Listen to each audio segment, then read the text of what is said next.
여야 의원들이 나누는 허심탄회한 토크, 여의도 펀치 시간입니다. 오늘 더불어민주당 강훈식, 미래통합당 성일종 의원 모셨습니다. 안녕하세요. 네, 안녕하십니까. 두 분이 재선 의원으로서 이 자리에서 다시 뵙게 돼서 정말 저도 기분이 좋습니다. 오늘의 첫 번째 펀치 키워드부터 보고 오겠습니다.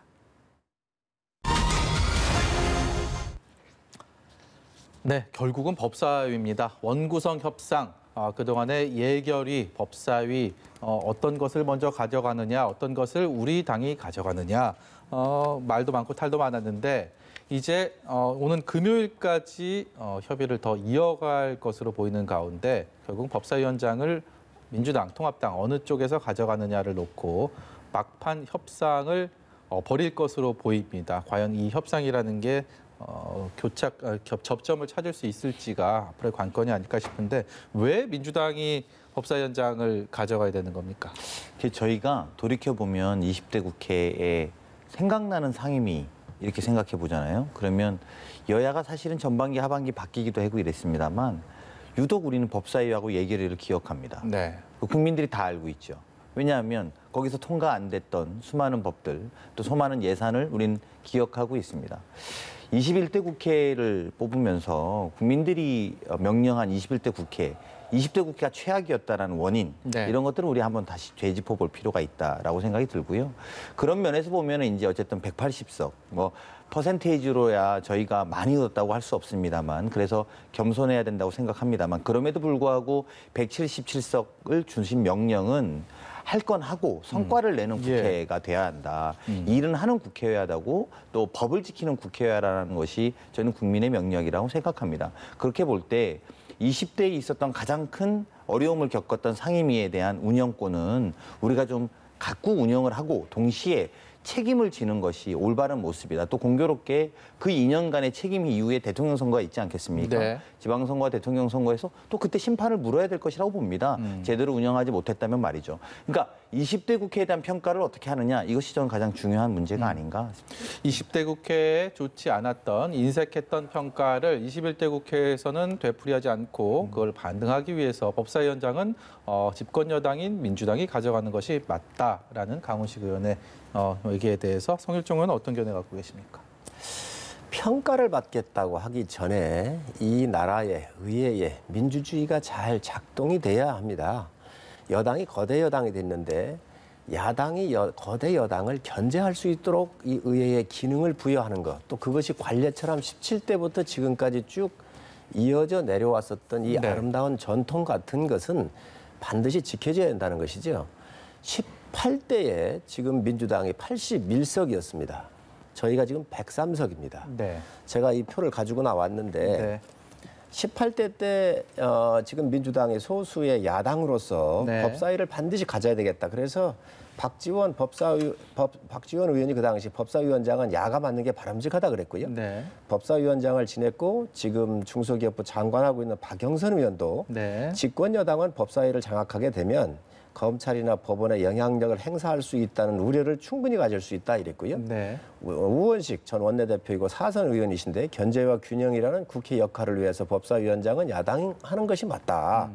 지금 비서실장하고 계십니다. 노영민 전 의원이 몇 명 되지도 않는 몇 개 되지도 않는 야당의 그 목인데 상임위원장까지 독식을 해서 의회 독재를 꿈꾸는 것이냐라고까지 이렇게 하면서 81석이었을 때 이 야당이 거대 여당을 견제할 수 있는 이 기능을 꼭 가져야 되겠다 그랬던 거예요. 그래서 그 당시에 지금의 저희 전신인 여당이 200석이 넘었습니다.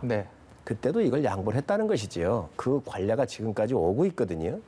지금 180석대에 있는 거대 여당이 이 법사위를 가져가겠다고 하는 것은 1조 원 있는 사람이 1억을 더 벌어서 1조 1천억을 태우겠다는 거 똑같아요.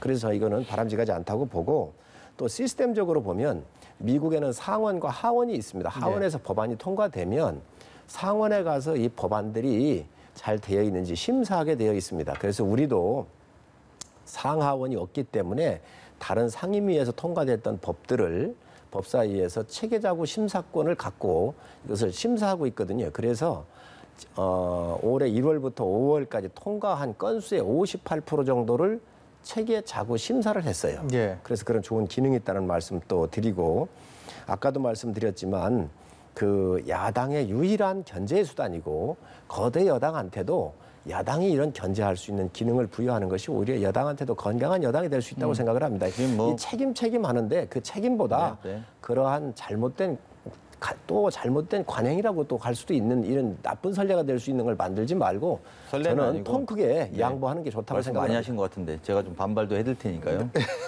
그 관례로 따지면 우리 정치 나아지지 않습니다. 그리고 나쁜 관례는 빨리 깨야죠. 제가 멀리 안 갑니다. 20대 국회 집권당은 새누리당이지 않았습니까? 그때 첫 번째 법사위 새누리당이 했습니다. 한번 멀리 가지 마십시오. 지난번 국회 이야기입니다. 견제를 위해 했으면 왜 그때 더불어민주당 안 시켰습니까? 멀리 갈 거 없습니다. 네. 18대까지가. 14대 가면은 그때는 또 어땠냐면요. 14대 가면 일당도 집권 여당이 했고 위원장도 집권 여당이 했습니다. 그런 식으로 따지면 한이 없지 않습니까? 네. 당장 지난번도 안 그랬습니다. 지난번도. 18대 꺼내고 19대 꺼내고 우리 이렇게 토론하지 마시고 궁극적으로 오늘 초심말리라고 통합당의 초선 의원들께서 주자 이겁니다. 법사위원은 오히려 여당한테 주자. 저는 그 소신 있는 초선들의 이야기에 대해서 당 지도부가 귀 기울여 들어야 된다고 봅니다. 통합당원들이 왜 그렇게 말했느냐. 초선 의원들이 이제 정책과 비전으로 토론하자. 그래서 자리 싸움 가지고 이야기하지 말자. 예. 이런 말에 귀 기울여야 됩니다. 저는 관례로 이야기하는 토론들을 많이 보거든요. 이런 문제에 대해서. 옛날 이야기 서로 주거니 받거니 하면서 저는 이렇게 해서 우리가 미래로 갈 수 있느냐 오히려 되묻고 싶고요. 그리고 당장 20대 때 직전에 새누리당이 집권했을 때 전반기에 법사위원회는 새누리당이 했었다는 거. 네. 이거 하나로 우리 이야기 다 할 수 있습니다. 그러니까 이런 것들에 대한 토론을 이렇게 지난하게 하지 말고 조금 미래로 갈 수 있는 방향으로 했으면 좋겠어요. 제 말이 틀릴 수도 있습니다. 저는 뭐 다만 이것을 아름다운 관례인 양 직전에 바로 그렇게 했던 자기 부정을 하는 것은 옳지 않다고 좀 보고요. 예. 오히려 우리가 좀 법사위에 대한 문제점들이 정말 아까 우리 성우님께서 되게 존경하고 이러는데 말씀 중에서도 그런 말씀하셨습니다만 법사위원회가 상원 기능 같은 이런 말씀하셨잖아요. 그거 사실은 굉장히 서운한 이야기입니다. 다 같은 국회의원인데 내가 한 법안을 상원 의원이 또 맡겨준다는 거 아니겠습니까? 이건 사실은 개개인의 헌법기관이라고 말하는 모든 국회의원으로서는 굉장히 서운하실 수 있는 이야기다. 법사위가 아니면 좀 자존심 상할 수도 있는 그렇죠. 그래서 발언이겠죠. 오히려 네. 그런 체계자구 심사는 오히려 합리적으로는 국회의장 산하기구, 직속기구에 두고 체계자구를 심사해라 이겁니다. 예를 들면 우리가 좀 더 나은 방향으로 가려면 그리고 실질적 권한을 상임위, 해당 상임위에서 직접 가지고 국토위가 법을 바꾸면 국토위에 관련된 법이 바뀔 수 있도록 그래서 의회가 실질적 기능을 하는 것이 오히려 더 중요하다고 보고 저는 그런 의미에서 보면 물론 이 문제는 이제 결단의 문제입니다. 예. 사실은 협상의 문제라고 하기보다는 저는 결단의 문제고 우리 그 소위 국회를 이끄는 많은 다선 선배들이 또는 이번 특히 통합당의 초심말리 초선 의원들의 이야기를 귀 기울여 들어야 됩니다. 예. 왜 더 이상 법사위원회에 미련을 갖지 말고 위원장이 미련을 갖지 말고 들어가서 정책으로 승부하자는 그 어떤 패기 이게 지금 야당이 가져야 되는 패기다라고 정중하게 제안드리고 싶습니다. 성일종 의원 반론 지금, 듣고 지금 굉장히 길게 하셨는데 20대에 우리가 법사위를 가졌다 그랬어요. 정확하게 확인하시기 바랍니다. 그 당시에 20대 국회의석이 민주당이 123석, 저희가 122석이었어요. 집권 여당이 저희가 한 석이 부족했어요. 그 무소속 당선된 사람 되면 저희가 일당이 될 수 있었습니다. 그러나 저희 꼼수 안 부리고 국회의장을 법사위원장과 국회의장을 민주당이 요구를 했어요. 국회의장이 훨씬 더 큰 자리입니다. 그래서 저희가 국회의장을 드린 거예요. 양보한 거예요. 야당을 위해서. 그리고 법사위원장을 가져온 거예요. 아니, 그러니까 지금 그거를 정확하게 아니죠. 역사를 아니 가만히 계셔보세요. 그래서 그렇게 정확하게 이해를 하셔야지 이거는 여야 간에 협상을 하면서 야당에 대한 배려였던 거예요. 의장을 내줬잖아요.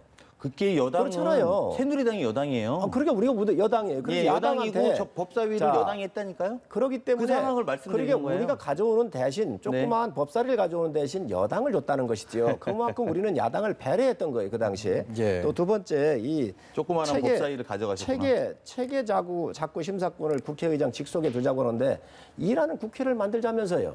이 체계 잡고 심사권은 헌법 체계에 맞는지 우리나라의 법 체계에 중복되거나가 잘못된 게 없는지를 보는 거잖아요. 네. 그러면 이거를 입법에 대한 핵심 이 역할을 하는 게 누구예요? 본업이 국회의원입니다. 국회의원이 하는 것을 하지 말고 국회의장 직속에다가 넣어가지고 국회 전문가들, 국회 직원들이 보자고 하는 것은 국회의원 일을 하지 말자는 거예요. 네. 지금 이거는 꼼수 중에 꼼수고요. 그래서 왜 아름다운 전통이 법률보다 나은 겁니다. 네, 제가 지금 말씀드려도 이 되나요? 부분도 지금 솔직히 그런 거 아닌가요? 지금 이 정권에서 공수처 지금 현재 이 상태로 가면 공수처가 안 되겠죠. 왜? 공수처를 추천하는데 5명의 여권에서 추천을 하고 야권에서 2명을 추천하게 돼 있는데 7명 중에서 2명이 비토권을 행사하면 그렇습니다. 안 한 명이라도 되겠죠? 비토하면 안 되니 공수처가 안 될 거예요. 이런 문제가 있다가 보니 지금 법사위를 가져가서 여당이 원하는 법들을 빨리 통과시키고 싶을 거예요. 빨리 통과시키거나 그런 것이 아니라 왜 과정도 중요하다면서요. 늘 그랬잖아요. 민주주의의 프로세스와 과정을 중시했던 민주당이 야당을 설득을 해서 좋은 사람 내세우고 야당한테 양보해서 해야지. 민주주의 했던 사람들이 효율성 뭐 이걸 얘기를 하면서 이걸 17대부터 81석이었을 때도 가져갔던 민주당이 지금 그 이야기를 한다 그러면 좋지 않죠. 불리하면 네. 옛날 얘기 하지 말자 그러고 유리해도 그렇습니다. 지금 유리하면은 옛날 얘기를 하고 이러면 안 된다는 거예요. 그렇습니다. 저는. 네. 원래 원칙을 딱 세워서 국민들한테 부끄럽지 않은 얘기를 하십시다. 그 원칙대로 말씀드리는 거예요. 그래서 원칙대로 새누리당이 아까 제가 뭐라고 설명하셨냐면 의원님이 집권 여당을 견제하기 위해서라고 표현하셨어요. 그래서 법사위를 우리가 해야 된다.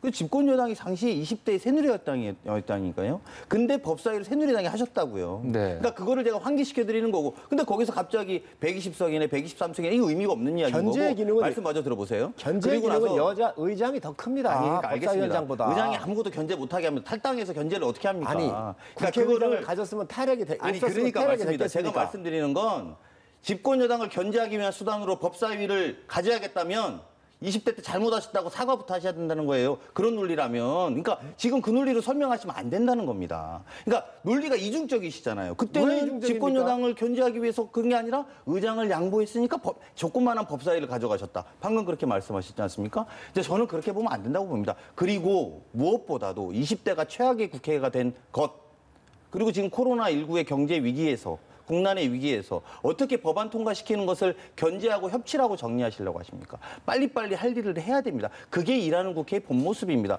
세 번째, 체계자구 심사가 국회의원들의 그렇게 고유한 권한입니까? 저는 오히려 더 체계자구 심사는 실무적인 문제라고 볼 수 있다고 봅니다. 근데 그 체계자구 심사를 빌미로 법안이 얼마만큼 많이 묶였습니까? 그렇기 때문에 이게 예민해진 것 아닙니까? 더 솔직하게 이야기해야 저는 국회가 나아질 수 있다고 생각합니다. 제 마지막으로요. 성일종 의원 반론 듣고 다음 주제 갈게요. 네, 강 의원님이 뭐 그 효율성 얘기라고 뭐 여러 가지 얘기를 하는데 20대 국회 제가 정무위에 있으면서 이틀 만에 우리나라 7대 기간 산업들에 대해서 코로나 위기를 극복하기 위해서 긴급 자원을 마련한 40조 플러스 알파 되는 법안을 이틀 만에 통과를 시켜줬습니다. 야당이 왜 합리적이지 않은 건 모르지만 왜 모든 걸 다 야당이 발목을 잡았다고 생각을 하십니까? 네. 저는 그렇게 몰고 있는 여당의 논리가 상당히 빈약하다고 보고요. 실질적으로 보면은 18대 민주당이 발목을 잡은 횟수가 37회입니다. 19대 얼마인 줄 아십니까? 23회입니다.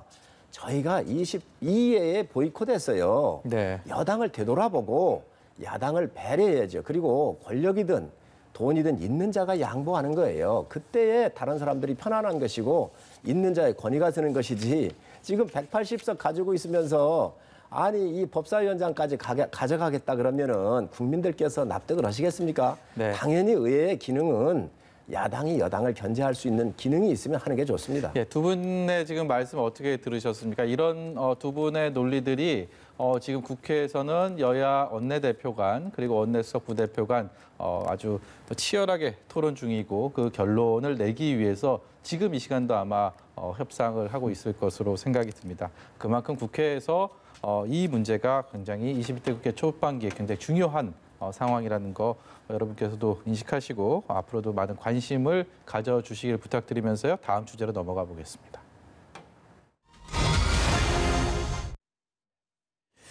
네, 기본소득입니다. 기본소득. 보편적인 복지가 과연 사회적인 화두로 떠오르면서 어떤 계층이나 그리고 소득 수위 수준 이런 것들을 감안하지 않고 동일하게 최소 생활비를 보장해주는 그것을 기본소득이라고 하는데 처음에 화두는 김종인 통합당 비대위원장이 던졌습니다. 그리고 그 기본소득에 대해서 민주당의 차기 대권, 당권 주자들이 저마다 앞다퉈 입장들을 내놓으면서 다시 주목을 받고 있습니다. 이 상황 자체가 굉장히 좀 흔히 볼 수 없는 그런 흐름이라서 네. 두 분께 이 관련 견해를 좀 여쭤보고 싶습니다. 강훈식 의원께서는 이 기본소득에 대한 민주당 지금 보시는 것처럼 잠재적인 대권, 당권 주자들의 얘기들, 이런 또 민주당 내 화두가 되고 있는 상황들, 지도부에서는 관련돼서 또 이렇게 특별한 입장을 내기는 좀 어려운 지도부가 상황들. 입장 내기는 어려울 것 예. 같고요. 예, 이제 재미있는 건 저는 개인적으로는 기본소득 취지에는 동의합니다. 그리고 유례없는 경제 위기 속에서 특히 재난지원금 저희가 이제 하고 난 다음에 기본소득이 나온 것도 굉장히 의미 있는 토론과 주제가 될 거라고 보여집니다. 그런데 이제 다만 김종인 비대위원장께서 저걸 내셔서 이게 사실은 더 좀 뜨겁습니다. 네. 그래서 실제 야당 전체의 생각인지도 궁금합니다. 그래서 진정성이 있는 건지, 그리고 저희가 막상 하자고 했을 때 당내도 다 동의하는 건지는 전 잘 모르겠습니다. 네. 저희로서는 보시다시피 아까 잠깐 화면에도 나왔습니다만 모든 대선 주자가 기본소득에 대한 본인들의 입장을 내고 있습니다. 네. 그래서 만약에 이게 진행이 되면 실제로 하겠다는 생각이 있는 건지, 또 그런 구체성은 있는 건지 오히려 제가 오늘 여쭙고 싶습니다. 네. 송일종 의원 어떻습니까? 김종인 위원장이 화두를 제시했고 통합당에서 이런 이념을? 라고 놀라신 분들 많았을 텐데 일단은 의제 선점, 아젠다 세팅하는 데는 성공을 했는데 당내 분위기는 실제로 어떻게 형성되고 있는지 궁금하거든요. 이제 국민들께서 정확하게 좀 아셔야 될 것 같아요. 박정희 대통령께서 이 국민 건강 보험을 만드셨어요. 네. 노태우 대통령 때 만드는 게 국민연금이에요. 박근혜 대통령 때 기초연금을 만들었거든요. 지금 우리 김종인 대표께서 이거를 하시겠다고 한 적이 없어요. 이거에 대한 미래 사회에 대해서 국가가 준비하고 정당이 준비하고 모든 사람들이 준비해야 한다는 거예요. 앞으로 20년이 될지 50년이 될지 모르지만 앞으로 로봇이 이제 AI가 예를 들면 농사도 질 거고 차도 만들 거고 이제 택시도 없어지잖아요. 자율주행 자동차가 다니면 기사들도 없어집니다. 그렇게 됐었을 때 일자리를 잃게 되는데 물론 새로운 산업도 새로운 일자리도 나옵니다. 그러나 잃는 일자리가 더 많아질 것이라고 하는 것이 학계에서 나오는 정설이잖아요. 예. 그래서 이러한 것들이 미래 변화에 있어서 우리가 준비를 해야 되겠다. 그리고 국가가 이거에 대해서 여러 가지 조직도 만들고 또 비용도 좀 넣어가지고 각 분야별로 전문가별로 업종별로 이거에 대한 연구에 대한 필요성, 이 국가적인 미래에 대한 아젠다를 던진 것이죠. 그래서 지금 당장 이것을 하기는 어렵습니다. 국가 재정도 지금 충분치가 않고 여러 가지 문제가 있기 때문에 앞으로 다가올 미래 산업사회, 4차 산업혁명 시대에 대비한 정치권과 정부 그리고 학계 모든 곳에서 이에 대한 준비에 대한 아젠다지 또 국가적인 미래의 아젠다지 지금 당장 이것을 시행하자 이런 말씀은 하신 적이 없다는 말씀을 분명히 말씀드립니다. 예. 답이 되셨습니까? 네, 다행스럽죠. 저게 사실은 지금 제가 아까 말씀드린 것처럼 지금 저런 말이 나온 것. 물론 이제 장기적이라는 말씀도 동의합니다. 그리고 당장 국가가 저걸 받아들일 준비도 안 돼 있죠. 이제 이렇게 되면 2차 재난기본 예를 들면 지원금이라든지 이런 것들이 되게 손쉽게 논의될 가능성이 있습니다. 이건 네. 뭐냐면 앞으로 더 고도화 사회가 되면 사람이 사실 손 쓸 필요가 없고 또 그런 부분에 있어서 경제를 돌리기 위한 그리고 또 하나는 돌리기 위한 돈이 필요하다는 거 또 하나는 사회적 불평등이 심화되는데 그걸 기본소득으로 채워주겠다는 발상이거든요. 네. 근데 그 발상이 장기적으로 필요하다라고 이야기하는 것 정도다라고 하더라도 지금 투영할 일들은 굉장히 많거든요. 그런 사회로 가기 위한. 그렇게 되면 소위 이제 저희가 다시 이야기하고 있는 3차 추경안이라든지 예. 2차 또는 2차 재난지원금에 대한 논의라든지 이런 것들이 소홀하게 될 거다. 수월하게. 그렇게 예측돼서 저희는 다행스럽게 생각합니다. 네, 이 주제는 여기까지 듣고요. 마지막 주제로 넘어가 보겠습니다.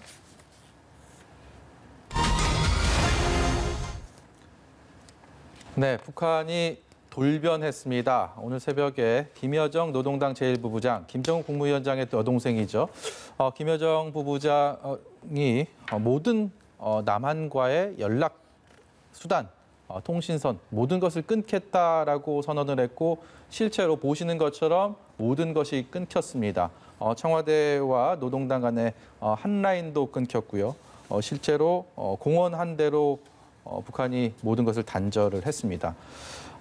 1, 2년 전만 해도 남북 간의 화해 모드가 또 한반도의 평화 모드가 드려져 있었기 때문에 지금의 상황들 혹시라도 뭐 군사적인 도발이 이어지지 않을까 두려움이 실제로 일고 있습니다. 여기에 대해서 민주당과 통합당, 정치권에서 다른 해석들을 내놓겠습니다. 민주당에서는 우리가 그동안 북한과 했던 약속들을 지키지 않았고 그런 기반들이 안 됐기 때문에 북한이 저런 행동에 나서고 있고 그래서 민주당이 국회가 여기에 대한 노력을 해야 된다. 그리고 통합당에서는 얼마나 남측이 우리나라를 우습게 봤으면 북한이 저렇게 나올 것이냐. 그동안의 정책이 잘못됐다라고 주장을 하고 있습니다. 성일종 의원께 먼저 여쭤보겠습니다. 이 사태 본질, 해결 방안 어디에 있다고 보십니까? 제가 볼 때는 우선 우리가 북한을 정확하게 이해해야 된다. 이거는 우측 정부든 좌측 정부든 그 상관없이 저는 이해를 해야 한다고 생각을 해요. 우리 대한민국이 북한을 공격한 적이 있습니까? 도발한 적이 있습니까? 없습니다. 항상 천안함을 비롯해서 북한이 우리 대한민국을 공격하거나 여러 가지 문제를 일으켰었지 우리가 일으킨 적이 없습니다. 그래서 이런 사태, 이런 행태가 지금만 있었던 게 아니고요. 옛날에 여러 정부를 거치면서 다 파괴했던 게 북입니다. 네. 언제든지 조변삭게 한 게 북입니다. 이런 행태를 우리 문재인 정부가 정확하게 이해하고 했는가? 그래서 이런 약속을 못 지켰기 때문에 북이 저런다. 그럴 수 있습니다. 못 지켰기 때문에 그럴 겁니다. 지키지 못할 약속한 것 자체가 잘못됐다고 보는 거예요. 그래서 가장 근본적인 원인은 북이 어떤 곳인가 이거부터 정확하게 알아야 된다. 두 번째, 남북 관계에 있어서는 여야를 떠나가지고 통일이라고는 지향점을 놓고 제가 봤을 때는 정권이 바뀌더라도 그게 자꾸 그 권력에 맞게 이게 정책이 왔다 갔다 해서는 안 된다고 생각을 합니다. 우리 통일이라고는 우선 민족적 큰 목표가 돼야 되잖아요. 그러나 정권이 바뀔 때마다 좌면 좌, 우면 우, 자기들의 편한 쪽으로 자기들이 쉽게 가기 위한 또 정권을 유지하기 위한 수단으로 이용하지 않았나 하는 것들을 지금은 돌아봐야 한다고 생각을 합니다. 네. 지금 북이 이런 대응을 하고 있는 것 같은데 아마 어떠한 도발을 할지도 모르지요. 늘 이런 형태가 일어났으면 도발을 했기 때문에 지금이라도 정부가 냉정한 판단 위에서 북이 어떤 행동을 할지 잘 감시하면서 대책을 전 세워야 된다고 생각을 합니다. 문재인 정부의 여러 성과들 중에서 남북 간의 어떤 화해 모드, 한반도의 평화 모드는 상당히 중요한 부분이고 여러 평가를 또 후대에도 받게 될 텐데 그렇기 때문에 북한의 이런 변화된 상황들이 조금 더 여당이나 집권 여당이나 정부 입장에서는 좀 아플 수 있는 부분이 아닌가 싶습니다. 어떤 것들을 좀 개선해 나가야 된다고 보십니까? 그 말씀하신 것처럼 2018년 4월 27일 날 남북의 정상이 합의한 항목이 여러 개 있는데요. 그중에 두 번째가 이제 일체의 적대 행위를 중단하자 평화를 하기 위해서 그랬던 거거든요. 엊그저께 나왔던 장면에 보면 제북 전단지를 뿌리러 가니까 그 지역 주민들이 막습니다. 위협을 느끼는 거죠. 이렇게 전쟁으로 이어질 수 있는 행위들은 하지 말아달라라고 이제 동네 주민들이 나서서 막고 있는 것 아닙니까? 그래서 그때 거기에 보면 그 남북 정상이 모인 합의문의 두 번째 항이 첫 번째가 아마 그런 걸 겁니다. 확성기나 전단살포 등 이런 것들을 하지 말자 이야기를 한 거죠. 그리고 실제로 5월 1일부터 확성기를 철거했습니다. 그래서 저는 이 부분에 대해서 실제로 그 접경 지역에 계신 분들은 생존의 문제일 수 있는 거거든요. 그렇죠. 그래서 그런 부분에 대해서 너무 이렇게 우리가 좀 그러니까 좀 이 상황에 대해서 너무 안일하게 생각하지 말고 약속을 남북의 정상이 했으니까 지키는 노력은 해가고요. 또 그 노력이 2년 동안 잘 안 됐다고 해서 북한이 저렇게 과도하게 나오는 부분에 대해서 왜 그럼 우리는 이렇게 굴종적으로 가만히 있느냐 이렇게 말하지만 사실 그때쯤에 어떤 이야기가 있었냐면 제가 한 가지 말씀드리고 싶은 건 김정은 위원장이 조 바이든 부통령한테 지금 이제 미국의 민주당 대선 주자입니다. 미친 개라고 운운합니다. 그리고 굉장히 공격적으로 이야기하죠. 근데 트럼프 대통령도 그렇고 조 바이든도 그렇고 그 당시에 아무도 이 문제에 대해서 굴종족이다라고 미국 내 이야기하지 않았습니다. 오히려 뭐라고 하냐면 트럼프 대통령이 의장님 이렇게 표현합니다. 위원장님 이렇게 표현하면서 트위터를 날리죠. 그리고 조 바이든도 나는 당신이 나한테 한 공격은 되게 명예로운 공격으로 생각하겠다. 이렇게 이야기합니다. 이건 무슨 말이냐면 평화를 위한 세계 지도자들의 결단과 의지입니다. 그래서 저는 이 문제에 대해서 우리가 같이 싸우자. 자존심도 없냐라는 것들을 좀 경계해야 된다. 하지만 북한 또한 지금 이렇게 일어난 일에 대해서 저렇게 즉각적으로 반응하는 것에 대해서 좀 자제해야 된다. 저는 이렇게 생각합니다. 예. 분명한 이것은 남북 관계에 있어서 국민의 자존심에 상처가 가는 일이 있어서는 안 되겠다. 그리고 굴종하는 모습으로 가가지고 국민 동의를 받기가 어렵다는 것이지요. 지금 국력의 차나 또 우리가 그동안 당해온 여러 가지 이력들이 있지 않습니까? 예. 지금 김여정이가 지금 여러 가지 뭐 말 한마디 하니까 그에 따르는 이 방지법을 만들겠다. 풍선 널리고 하는 방지법을 만들겠다. 이게 4시간 반 만에 나왔다고 그러는데 네. 결코 바람직하지 않습니다. 왜 저 사람들은 늘 그래 해왔기 때문에 우리의 국민의 자존심의 상처를 받지 않도록 또 이 남북 간에 대화하고 미래를 가기 위해서 여러 노력을 해야지요. 그거를 누가 반대하겠습니까? 그러나 국가라고 하는 것은 국격이 있고 국민에 대한 자존심이 있는 거예요. 정권은 그 국가를 보유하면서 국민의 자존심을 드높여주는 것이 굉장히 중요하거든요. 예. 그렇기 때문에 지금 대한민국 정부가 북에 그동안 한 거 보십시오. 엄청나게 많은 돈을 지원을 했고 북을 잘 살기 위한 노력을 꾸준하게 해왔습니다. 그래서 이러한 것들의 기조하에서 우리 국격을 잃지 않는 범위 내에서 저는 해야 한다고 생각을 합니다. 예.